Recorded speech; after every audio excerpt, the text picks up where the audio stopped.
Anna Kasparian. She is a part of the Young Turks network. And she got trending the Young Turks, as Two Cars has mentioned in the chat, because of this tweet we're about to read here. Now, I could forgive this tweet. I mean, let's be real. I'm not going to have a witch hunt here. I would much rather still associate with and organize with an Anna Kasparian than someone who's a fascist, right? But this is a reactionary take we will get to, and it is the doubling down on the reactionary take that is not great. TY oof? Yeah. TY oopsie goofy. Whoopsie doodle. Did a little bit of transphobia. Whoopsie.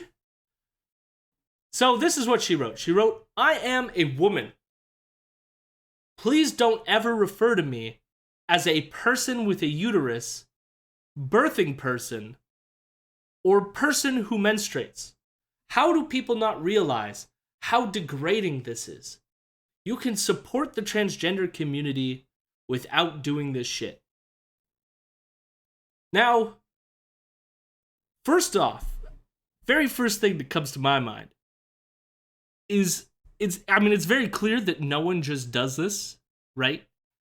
It's not like when I'm introducing... It's not even like when I introduce someone that I ever refer to their gender at all directly, right? I don't say, oh, here's Anna, my woman friend. Here's my woman friend. Oh, look, my fellow men friends. Say hello, fellow men. That just doesn't happen. If anything, gender comes up like, indirectly in like, here is my friend Anna. Or no, here's Anna. Anna, she is my friend. Hello, Anna, my friend. Say hello.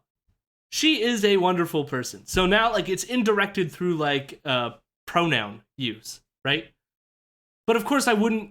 Who said, like, this is my specific genitalia having acquaintance? It just never comes up. That'll never happen. So, when do these terms get used?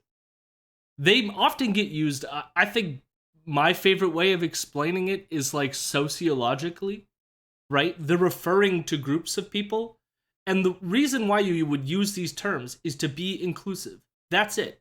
So we understand that when you're talking about an issue like abortion or abortion healthcare, that it involves people who have uteruses, which can include trans men or non-binary people who do not identify as women.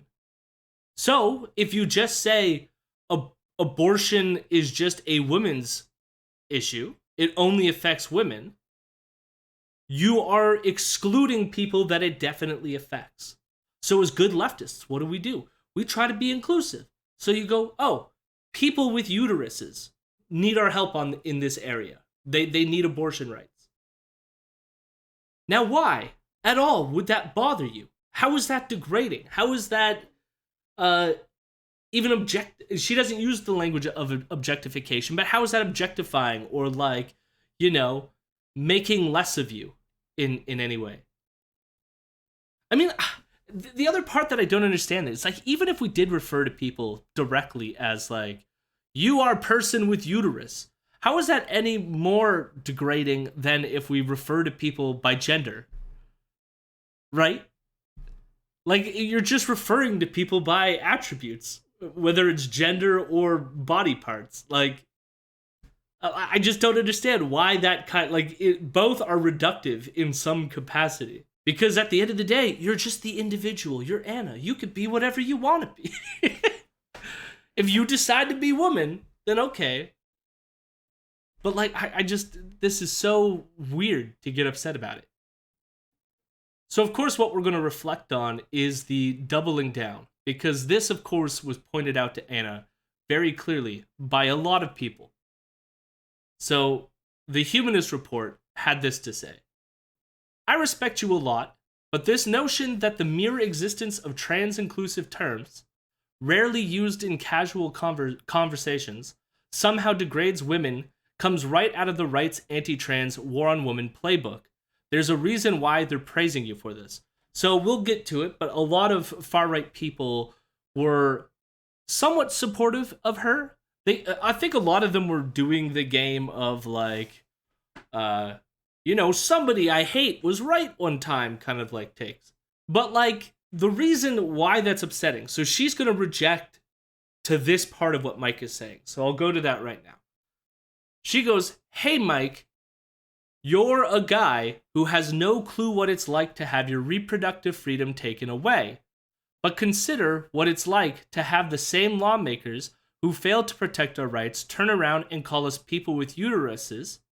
It's not inclusive if cis women hate it." Okay, so then he goes, "How many people are actually referring to you using this language? It must be a lot for you to air this grievance in the middle of an international hate crusade against trans people. I'm sure Ben Shapiro is retweeting you because he supports your reproductive freedom, though." And she goes, "It's used by many major institutions, ACLU, CDC, universities and news agencies, and prominent progressive figures like AOC, and the guilt by association charge is lazy and lame." Now, I first want to address this guilt by association claim, because what Mike is doing and what everyone is doing who is pointing out this to her is not saying that, like, somehow because these other people are liking her tweet, that makes her bad because now she's associated with them and she's one of them. It's more like you should be very aware that when one side is running this virulent hate campaign against a group of people, you sitting there spouting off this shit is going to contribute to that hate campaign, whether you agree with them or not. And those people agreeing with you should serve as like a sort of warning, or should tell you something about what you're putting out into the world. Of course, it's wrong on its own merits. She ignores all that. She wants to focus on the fact of, oh, you're trying to do a guilt by association. And it's like, no. Merits aside, it's still bad because you're propping up a position that's bad amidst a hate campaign that's being fomented by these people. But let's get to the specifics here. So, "Hey, Mike, you're a guy who has no clue what it's like to have your reproductive freedom taken away." She goes on, but consider that what it's like to have, who fail to protect our rights turn around and call us people with uterus. It's not inclusive if cis women hate it. So, for one, here's Anna, all of a sudden, she's now the person who speaks for all cis women, which is a weird take. But then on top of it, like, does this mean that trans men or non-binary people don't get a say in how this language is used at all? How do they feel about it being excluded by lawmakers amidst a campaign that's already trying to exclude them and exterminate them? This is why, like, it should be so clear to her that this is a reactionary take, because, like, what do we want to do as leftists? We want to bring people in. We want them to be a part of our movement. And like, who do you want to bring into your movement? Ben Shapiro, who's agreeing with you right now on this? Or do you want to bring in trans people who are way more on your side and fighting for their rights and others' rights at this moment?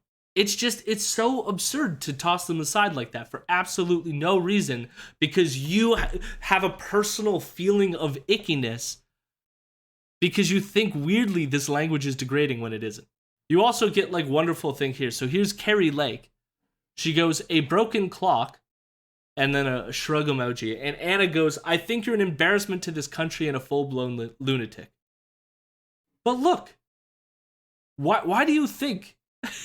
What, like, shouldn't, if you had a take and all of a sudden you're being flooded by people who you think are lunatics, that you think are embarrassments, and they all of a sudden are praising you, shouldn't shouldn't you have a moment of reflection there and go, I don't know, maybe I did a wrong thing, maybe I should self-correct, maybe I should do something.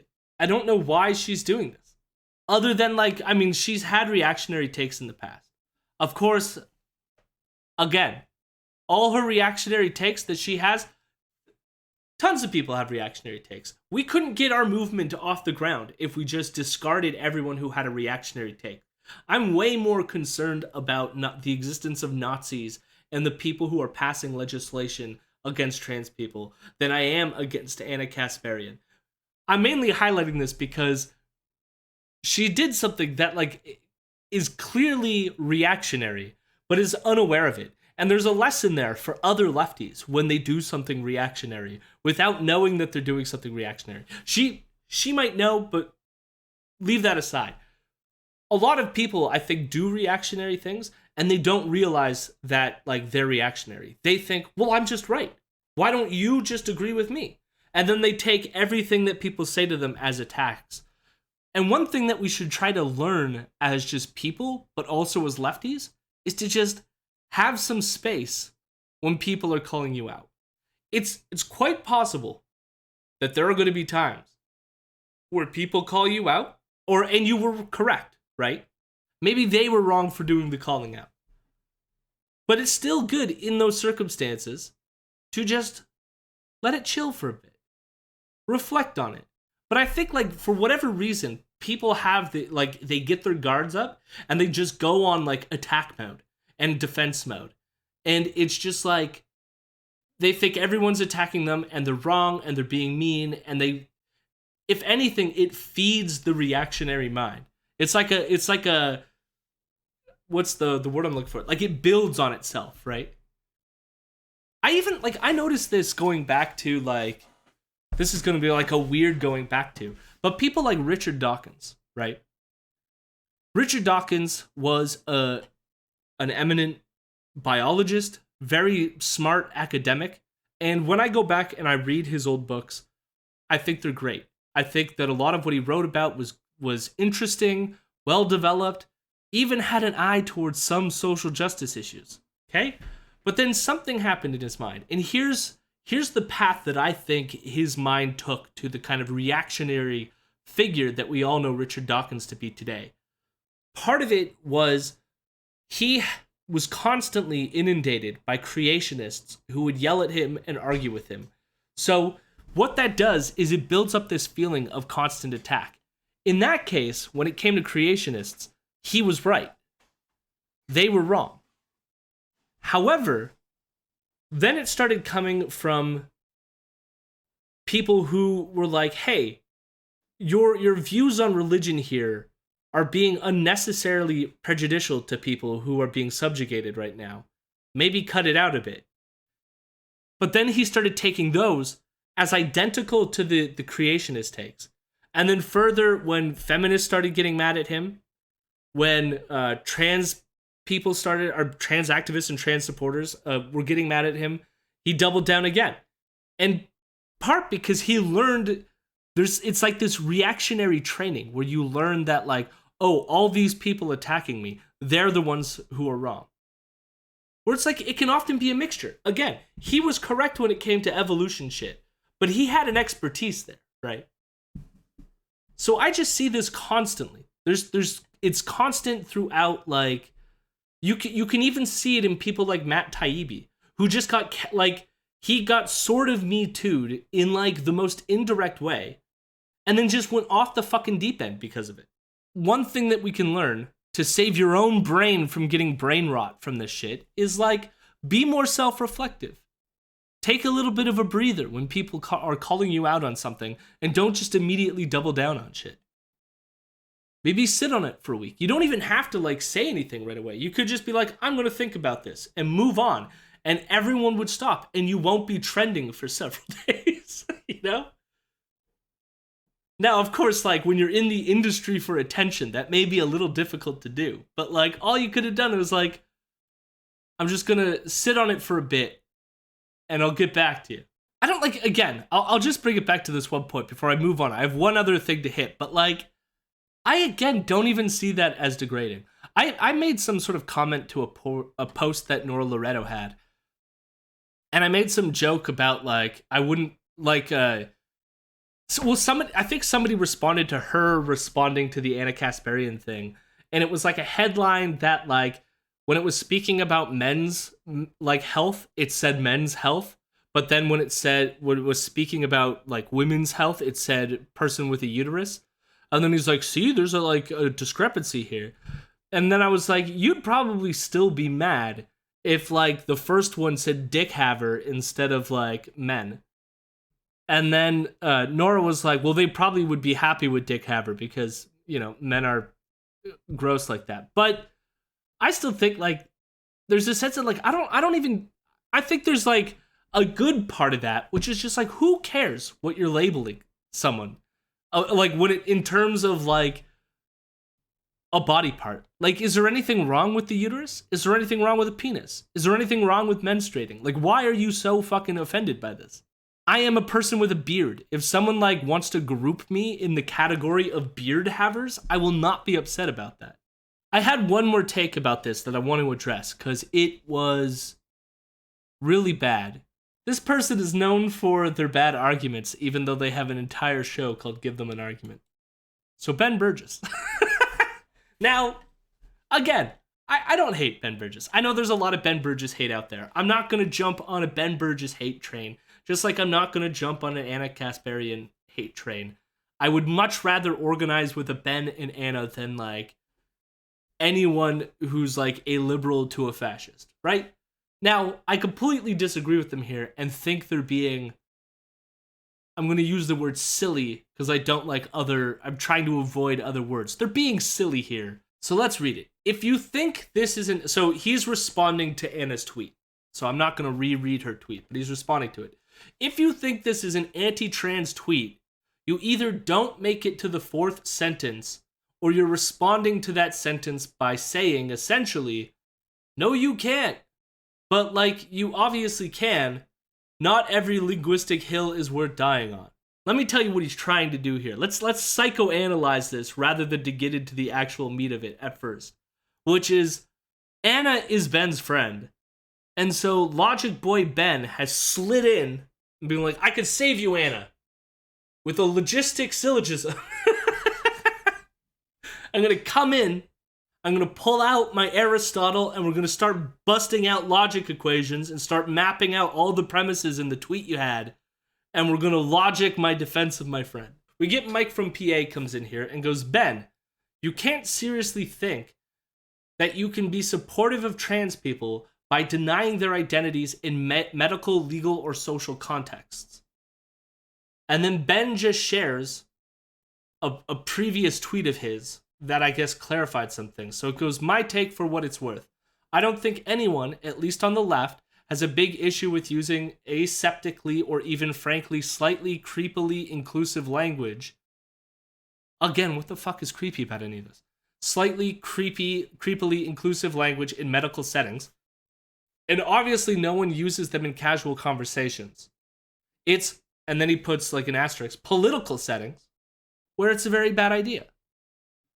Now that's where it's like when you read what Anna was saying and you read what Anna is responding to, she was responding to the usage of people with uteruses in a political context as used by the ACLU and AOC. Now my response to this is, so abortion rights should not include trans men in political settings because, like, what why draw the line? It's like, okay, when it comes to medical or legal language, we gotta use this like creepily sterile medical language. That's okay. But all of a sudden, when it becomes a political setting, nope, we can't use that language now. We all of a sudden in the political setting have to be not inclusive. Why? Especially like, do you want Republicans who don't care about, well, they don't care about, cis women either, but who really don't care about trans people, deciding how to carve up, reproductive health by excluding trans and non-binary people from it? It's nonsense. It's nonsense all to cover for your, like, reactionary uneasiness to what is just inclusive language that's used sociologically. If I were to be charitable to Ben here, in my psychoanalysis of him, he's carving out the political settings just to save Anna. That's the whole reason you would make this carve out. Otherwise, it's silly. You're just being silly. You're being, and it is, here, let's not escape the fact. What Ben's doing here and what Anna is doing here is transphobic. Now, Ben tried to play it off as like, oh, it's not transphobic, right? Obviously, you can do that. You can not use this language and still support the transgender community. No, you can't. Because by specifically not adopting these language usages in, like, you know, medical or political contexts, you are excluding trans people from these conversations. And by excluding trans and non-binary people, you are being transphobic. You can't get away from that. Now, I think that there are some people out there who'll get wrapped up in that and think that, like, you know, transphobia is like a light switch. It's on or off. You're just like full transphobe or not. When, like, obviously, like everything in existence, everything's on a gradation, right? So, do I think Ben and Anna are going to be people pushing for laws that are going to, like, harm trans people? No.